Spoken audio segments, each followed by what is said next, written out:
হেই, কেমন আছো তোমরা সবাই? আশা করি তোমরা সবাই অনেক ভালো আছো। দেখেছো আমি কত সুন্দর একটা তুষারের রাজ্যের বাড়ি বানিয়েছি। তো কি করে বানিয়েছি চলো শুরু করা যাক। প্রথমে আমি একটা কাঠের টুকরো নিয়েছি, এখানে ছোট্ট একটা গাছের নিচের টুকরো নিয়েছি।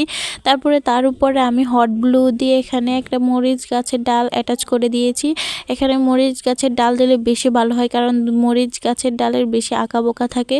তারপরে দুই পাশে দুটো পাটের রশিকে আমি সুন্দর করে একটা বক্সের উপরে নিচে চাপিয়ে দিয়ে দুপাশে হট ব্লুগুলো লাগিয়ে এখানে কাঠের টুকরাগুলোকে অ্যাটাচ করে দিব। তো এখানে আমি যতটুকু সিঁড়িটা লং করব ঠিক ততটুকুই দিয়েছি। তারপরে সিঁড়িটাকে আমি সুন্দর করে গাছের সাথে হট ব্লু দিয়ে অ্যাটাচ করে দিয়েছি। তারপরে এখানে নিয়েছি আমি কিছুটা শিমুল তুলার ভিতরে আমি একটা বাতি দিয়ে দিয়েছি, যেটা আমি দারাজ থেকে নিয়েছি। এটা খুবই রিজনেবল প্রাইসে তোমরা দারাজ থেকে ভিজিট করতে পারো। তারপর আমি শিমুল তুলাটাকে একদম মোড়ে কিছুটা মেঘের টুকরো আকৃতি দিয়েছি। যখন এটা এত সুন্দর দেখা গিয়েছে যখন এটা আমি অন করেছি, তারপরে এটা আমি গাছের উপরে বসিয়ে দিয়েছি।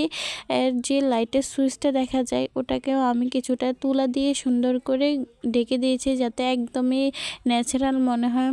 তারপর আমি নিচ থেকে এটা অফ অ্যান্ড অন করতে দেখতেছি কেমন হয়েছে। তো কেমন হয়েছে অবশ্যই তোমরা কমেন্ট করে জানাবে।